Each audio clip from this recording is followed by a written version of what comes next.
I was wrapping up a Saturday shift when my phone buzzed. A text from my wife. She'd been at what she called a bachelorette reunion weekend with her college friends. 3 days at some resort upstate. I didn't think much of it. We'd been married 8 years. Trust wasn't supposed to be a question anymore. The message was short. Brutally short. Slept with my ex last night. We're back together. I'm keeping everything we built. I read it twice. Then a third time. My hands didn't shake. My heart didn't race. I just sat there in my truck, engine idling, staring at those words on the screen. 8 years. Gone in 33 words. I typed back one word. Understood. Then I sat there for another 10 minutes, not moving, just thinking. The thing about shock is that it doesn't always look dramatic. Sometimes it's just this quiet moment where your brain refuses to process what just happened. But then, slowly, other thoughts started forming. Practical thoughts. She said she was keeping everything we built. Our house. My savings account that I'd been contributing to since before we got married. The car I bought last year. Everything. That's when something clicked. She wasn't just ending our marriage. She was planning to rob me blind while doing it. I pulled out of the parking lot and drove to the one place I knew I could think clearly. A diner off Route 9 that stays open 24 hours. Ordered coffee. Sat in a corner booth. Started making calls. First call was to Graham, my buddy from work who happened to be married to a lawyer. He answered on the second ring. Hey man, what's up? I need Colleen's number. Attorney Colleen, not your wife Colleen. Everything okay? Will be. I just need that number. He didn't push. Gave me the contact. I called immediately. Left a voicemail explaining I needed representation for a divorce filing, preferably someone who could move fast. Mentioned infidelity. Mentioned written confession. She called back within an hour. By Sunday morning, I had a consultation scheduled for Monday at 9. But I still had one massive problem to solve. She said she was keeping everything. That meant she thought she had leverage. That meant she thought I was weak. That's when I remembered something. Last month, she'd added me as an authorized user on her credit card. Said it was for emergencies. I never used it. Didn't need to. I had my own cards, my own accounts. We kept finances mostly separate except for the joint account we used for bills. But if she'd been using that card all weekend, I logged into the account. My hands were steady now. Focused. The charges loaded slowly. Then I saw them. Presidential suite at the Grandview Hotel. $1,400 a night. 3 nights. Bottle service. Dom Perignon. Multiple charges. $2,000 total. Private car service. $800. Then the big one. Charter jet service. Round trip. $65,000. I did the math twice. $90,000. Give or take. All charged to her card. The one in her name. With her signature on the agreement. I was just an authorized user. Legally, this was her debt. Every penny of it. And she'd just sent me a written confession that she'd used this weekend to cheat on me. I started laughing. Couldn't help it. The waitress refilling my coffee looked concerned. I waved her off, still chuckling. She thought she was taking me for everything. She had no idea she'd just handed me the nuclear option. Monday morning, I walked into Colleen's office with printouts of everything. The text message. The credit card statement. Bank records showing our separate accounts. The deed to our house, which was solely in my name because I'd bought it 2 years before we got married. Colleen looked at the documents. Looked at me. Smiled. She really sent you a written confession? She did. And charged $90,000 to her own card while doing it. Every cent. This might be the easiest case I've had all year. She leaned back in her chair. Here's what we're going to do. By Tuesday afternoon, papers were filed. Divorce petition citing adultery with written evidence attached. But that wasn't the best part. The best part was the restraining order. Colleen explained it simply. Given the hostile text message and threat to take marital assets, we had grounds to argue I needed protection from harassment and potential property damage. A judge agreed. Temporary order approved, effective immediately. She'd be served Wednesday morning. She'd have 24 hours to vacate our home. My home, legally speaking. And that credit card bill, that would hit her account in about 2 weeks. I forwarded her the statement Tuesday night. Just the PDF. No message. No explanation. Just the numbers. $90,000. In her name. For a weekend, she spent cheating on me. Then I sent one more thing. A copy of the restraining order. Court stamped. Official. My phone started ringing immediately. I turned it off. Didn't need to hear it. Didn't want to hear it. I went to bed that night and slept better than I had in months. Because for the first time in 8 years, I wasn't walking on eggshells around someone else's mood. I wasn't wondering if I'd said the wrong thing. I wasn't trying to fix something that was never my responsibility to fix. I was free, and she was about to find out exactly what freedom costs. $90,000, apparently, plus everything else she thought she was taking from me. Wednesday morning, I was at the kitchen table when I heard her car pull into the driveway. I'd taken the day off work. Wanted to be present for this. She walked in like she owned the place. Designer luggage. New outfit. Hair done professionally. She looked like she'd spent the weekend at a spa, not blowing up our marriage. "We need to talk," she announced, dropping her bags by the door. I didn't look up from my coffee, just gestured to the envelope sitting on the counter. "What's that?" "Read it." She picked it up. I watched her face as she pulled out the papers. The restraining order was on top. I saw the exact moment it registered. Her expression went from confident to confused to panicked in about 5 seconds. "What is this? You can't just kick me out of my own house." "It's not your house. Check the deed. My name only. I bought it before we got married." "That doesn't matter. We're married. This is marital property." I took a sip of coffee. "Was married. Past tense. As of Monday, divorce papers were filed. You'll find those in there too." She started flipping through the documents, her hands shaking now. "You can't do this. You can't just throw me out." "I'm not throwing you out. A judge is. You have until tomorrow morning to remove your personal belongings. Everything else stays." "This is insane. You're being insane." I finally looked at her directly. "I'm being insane? You texted me that you slept with your ex and planned to take everything I've worked for. What exactly did you think was going to happen?" "I just roll over." She tried a different approach, softened her voice. "Look, I know I messed up. I was confused. The weekend was a mistake. We can fix this." "No." "What do you mean no? We can go to counseling. We can work through this." "There's nothing to work through. You made your choice. Now you get to live with it." She slammed the papers down on the counter. "Fine. You want to be petty? I'll get a lawyer. I'll fight you for everything. That house, your savings, your car. By the time I'm done, you'll have nothing." I pulled out my phone, opened the text messages, turned the screen toward her. "You mean this confession you sent me?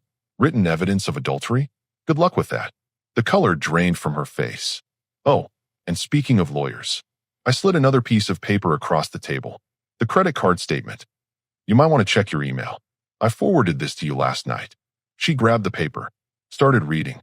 I watched her eyes get wider with each line item. $90,000. I said it casually, like I was commenting on the weather. "That's what your reunion weekend cost. Presidential suite. Champagne. Private jet. All charged to your card. The one in your name. You were an authorized user. You're responsible too. Actually, no. Check with your card company if you want. Authorized users aren't liable for debt. Only the primary account holder. That's you." She stared at the statement like it might change if she looked long enough. "This can't be right." "Oh, it's right. Every charge verified. You signed for the suite. You ordered the champagne. You authorized the jet rental. All while you were sleeping with your ex and planning to destroy me. I didn't know it would cost this much. Probably should have checked before you decided to celebrate ending our marriage in style." She tried anger again. "You did this. You somehow set this up." I laughed. Actually laughed. "I set this up? I made you cheat? I made you charge $90,000? That's impressive. I didn't know I had that kind of power. You're enjoying this." "I'm not enjoying anything. I'm just done being disrespected." I stood up, poured the rest of my coffee into the sink. "You've got 24 hours. Pack what's yours. Don't touch anything else. My attorney will be inventorying the house tomorrow afternoon. Where am I supposed to go? Honestly, that's not my problem anymore. Call your ex, call your friends. Call your parents. I don't care. But you're not staying here." She started crying. Actual tears. "Please, can we just talk about this like adults?" "We are talking like adults. Adults who understand actions have consequences. You wanted everything I built. Here's what you get instead, a $90,000 debt and a divorce filing citing adultery. Congratulations. You're being cruel." "No, I'm being done. There's a difference." A knock at the door interrupted us. 2 officers. I called ahead, let them know about the restraining order and that she might not leave peacefully. "Everything okay here?" the older one asked. "Fine. Just explaining the court order to my soon-to-be ex-wife. She understands she has 24 hours to collect her belongings." The officer nodded. "Ma'am, do you need help understanding the order?" She wiped her eyes. No. Then we'll leave you to it. Sir, you have our number if there are any issues.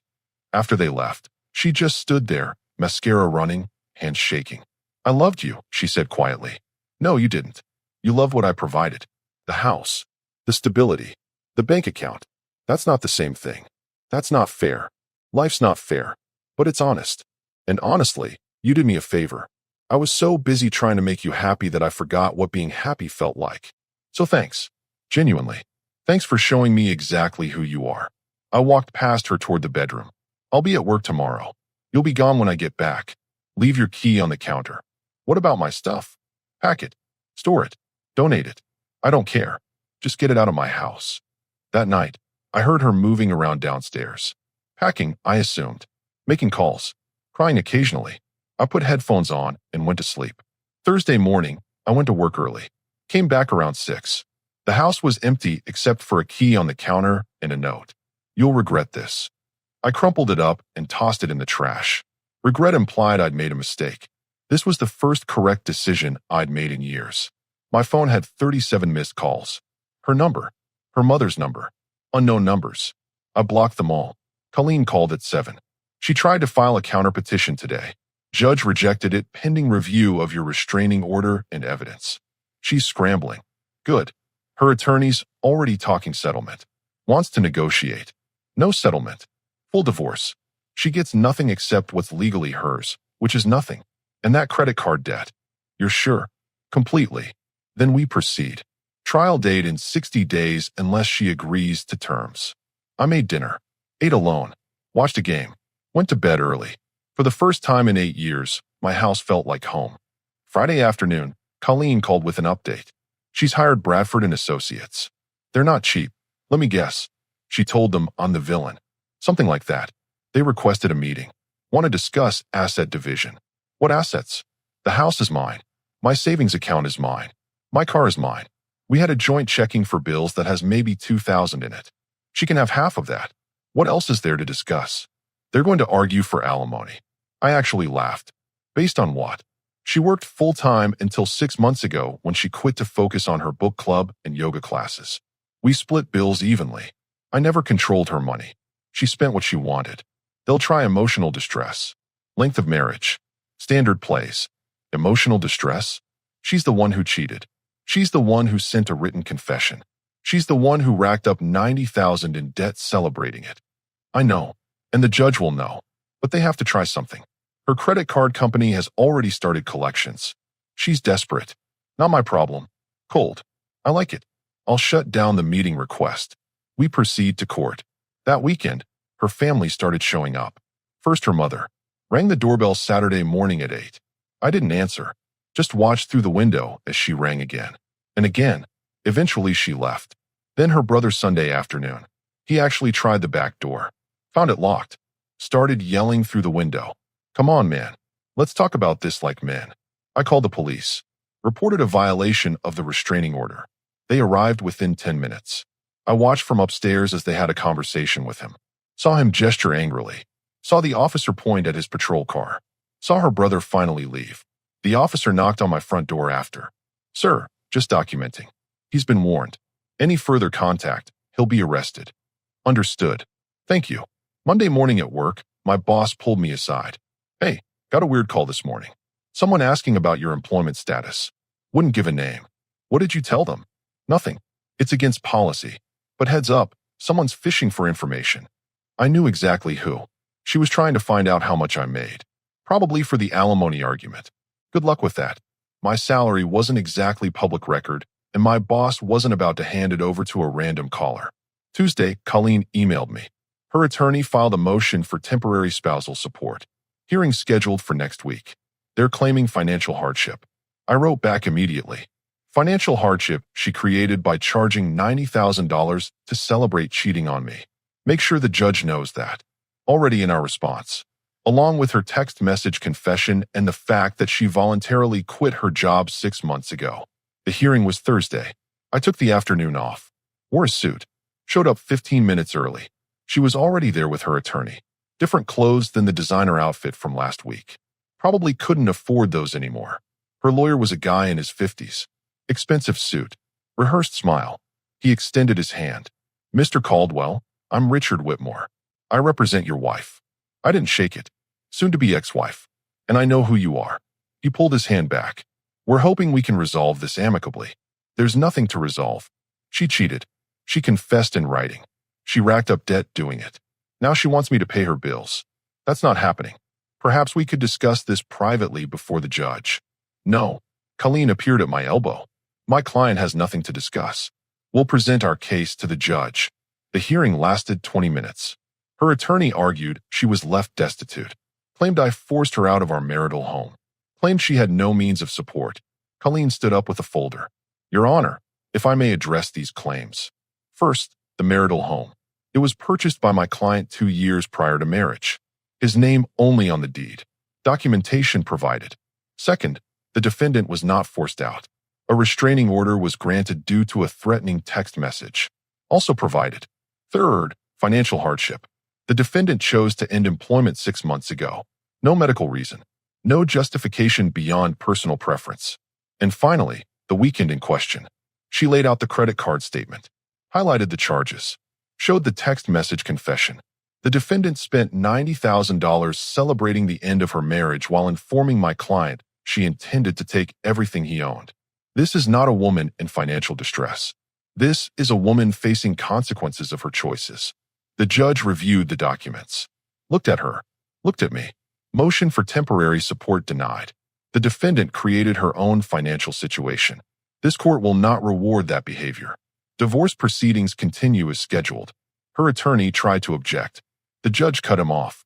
Counselor, your client sent a written confession of adultery and charged $90,000 in the process.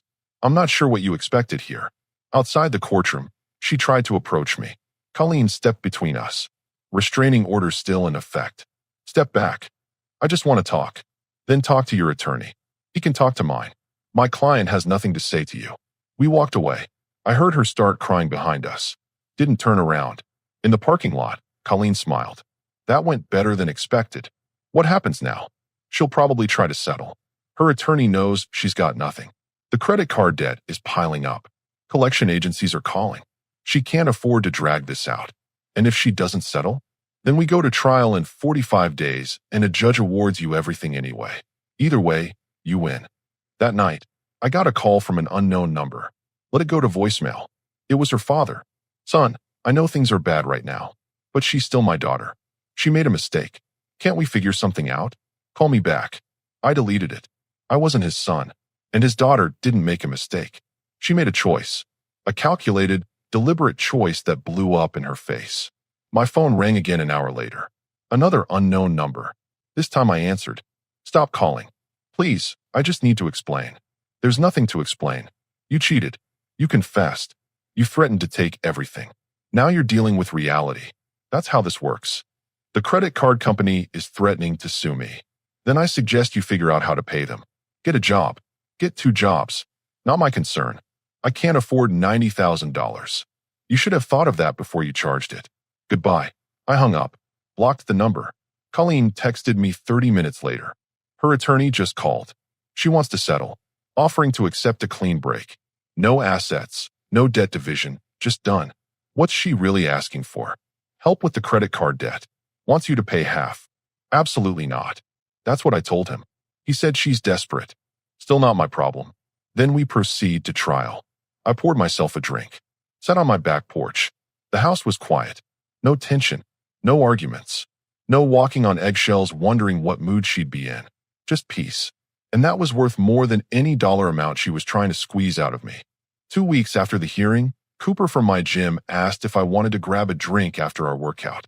We'd been training partners for about a year, but never really hung out outside the gym. Sure, why not? We ended up at a sports bar near his place. Ordered wings and beer. Talked about the usual stuff. Work. Football. Then he got quiet for a second. So, I heard you're getting divorced. News travels fast. Small town. My sister works at the courthouse. She mentioned seeing your name on some filings. Yeah, it's happening. You doing okay? I shrugged. Better than expected, honestly. How much did your sister tell you? Just that it seemed messy. Restraining order. Big court hearing. It was messy. Now it's just paperwork.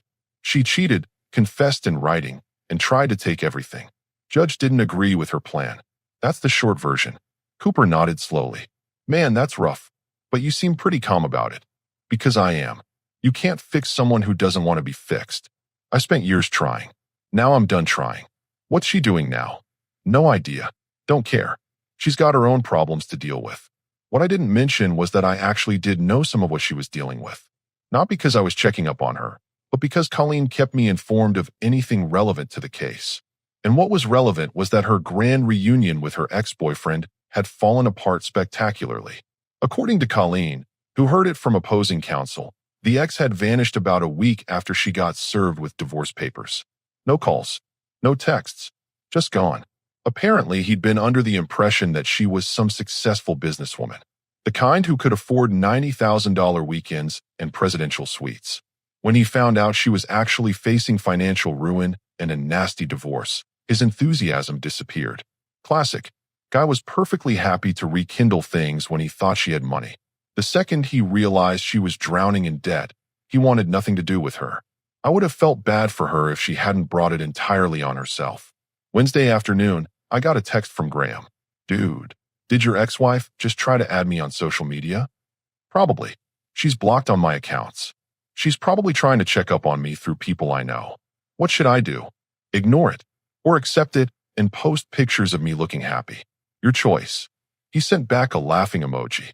You're cold, man. Maybe, but I learned something important over the past few weeks.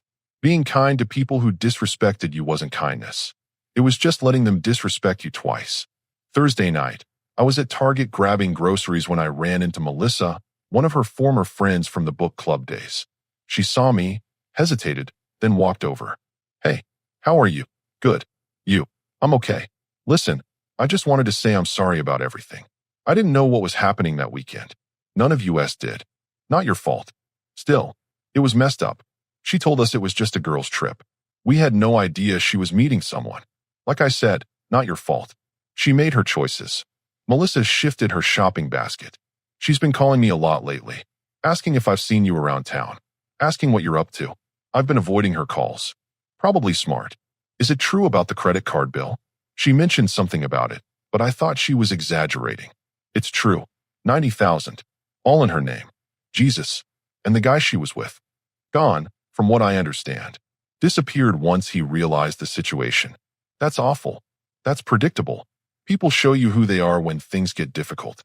He showed her. She showed me. Now everyone knows. Melissa nodded. Well, for what it's worth, you seem like you're doing well. I am. Best I've felt in years, actually. After she walked away, I realized something. I wasn't lying. I genuinely was doing well. Better than well. I'd lost weight. The gym was easier without the stress. I was sleeping through the night. Work was going smoothly. I'd gotten a raise last month that I hadn't even mentioned to anyone because there was no one at home to tell. Friday evening, Colleen called. Quick update. Her attorney reached out again. Third settlement offer. Let me guess. She wants something. She's offering to waive any claim to marital assets if you agree to pay $20,000 toward the credit card debt. No. He said she's willing to negotiate down to 15. Still no? She charged it. She pays it. That's how debt works. He mentioned she's currently working 2 jobs and can barely make minimum payments. Good. Maybe she'll learn something about consequences. Answer is no. We go to trial if we have to. You're sure? 20,000 would make this go away cleanly. Colleen, if I pay even $1 of that debt, I'm telling her that her actions don't have consequences. That if she makes a mess, someone else will clean it up. I'm done being that person. The answer is no. It will always be no. Understood. I'll inform her attorney we're proceeding to trial. That weekend, I did something I hadn't done in years. I went fishing, just packed up my old gear from the garage, drove out to the lake, and spent Saturday on the water. Caught 3 bass. Threw them all back. Didn't matter. It wasn't about the fish. It was about sitting in silence without someone asking where I was, when I'd be home, why I needed to go fishing anyway. Sunday afternoon, my phone rang. Unknown number. I almost didn't answer, but something made me pick up. Hello. Heavy breathing. Then crying. Are you happy now? Is this what you wanted? I recognized her voice immediately. I told you to stop calling. I have nothing. Do you understand that? I have nothing. I'm living with my parents. working at a grocery store and waiting tables at night. I can't afford anything. My credit is destroyed. And you're just sitting there in your nice house not caring. You're right. I'm not caring. You know why? Because you did this to yourself. Nobody forced you to cheat. Nobody forced you to charge $90,000. Nobody forced you to send me that text message. You made every single one of those choices. I made a mistake. No, a mistake is forgetting to lock the door. A mistake is buying the wrong size shirt. What you did was deliberate. You planned that weekend. You spent that money. You sent that message. Those are choices, not mistakes. So you're just going to let me suffer? I'm not letting you do anything. You're suffering because of your own decisions. I'm just not rescuing you from them. There's a difference. I thought you loved me. I did. Past tense. You destroyed that. And now you're dealing with reality. Welcome to it. I hung up, blocked another number, made dinner, watched a movie, went to bed. My phone stayed silent the rest of the night. And for the first time in weeks, I realized I hadn't thought about her at all until she called. She was becoming what she should have always been. Someone from my past. Not my present. And definitely not my future. 3 weeks before trial, everything started falling apart for her at once. Colleen forwarded me an email from opposing counsel. The credit card company had filed a lawsuit. They wanted the full amount plus interest and legal fees. Total now sitting at $97,000. Her attorney says she's trying to file bankruptcy. Colleen explained over the phone. Will that work? Not for everything. The divorce will proceed regardless. And bankruptcy doesn't look good to a judge deciding asset division. So she's just making it worse for herself. Essentially, yes. That same week, I got a call at work. HR wanted to see me.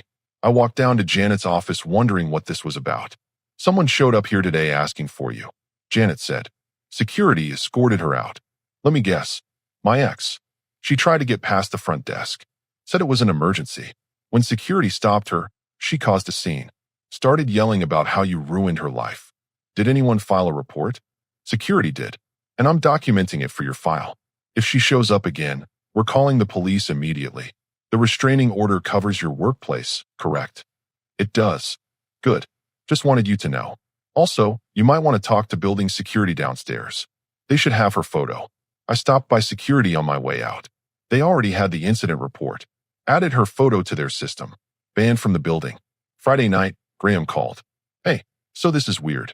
Your ex-wife just showed up at my house. What? Yeah. Knocked on the door around 7. Asked if I knew where you were. If I'd seen you. Started crying when I said I couldn't help her. My wife had to shut the door on her. Sorry, man. I'll talk to my attorney. This is getting out of hand. It's fine. Just figured you should know. She seemed pretty desperate. Colleen filed an emergency motion Monday morning. Violation of restraining order. Multiple incidents documented. Court date set for Wednesday. The hearing was brief. The judge reviewed the reports.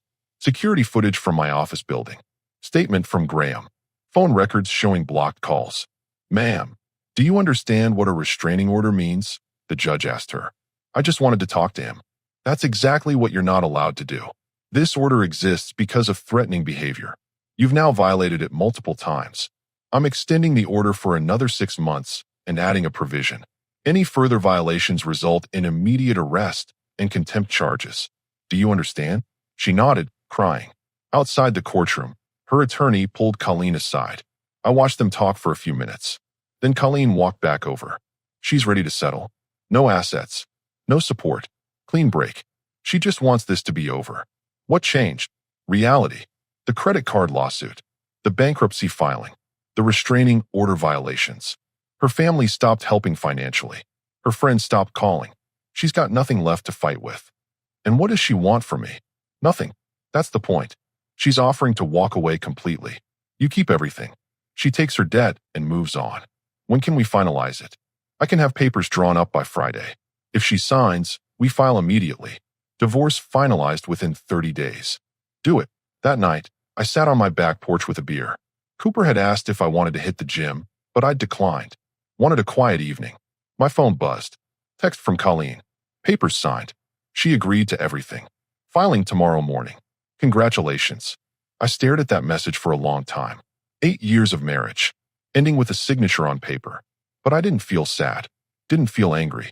Didn't feel much of anything except relief. It was finally over. 6 months later, the divorce was ancient history. I'd gotten promoted at work. Regional manager position. Decent raise. More responsibility, but I actually enjoyed it. Kept me busy, kept me focused. The house felt different now. I'd repainted the living room, replaced some furniture, made it mine. No more compromise on colors or styles. Just what I wanted. Physical changes too. Down 20 pounds. Running 3 miles every morning. Cooper and I had started competing on gym records. Friendly rivalry that pushed both of us. Dating? Not yet. Wasn't interested. Too busy enjoying the silence. The peace. The freedom to make decisions without checking with anyone else first. One Saturday afternoon, I was leaving Target when I saw her. She was pushing a cart, looking tired. Clothes worn. Hair pulled back. She looked like someone working 2 jobs and barely sleeping. Our eyes met. She froze. I could see her calculating whether to approach, what to say. I nodded once. Brief acknowledgement.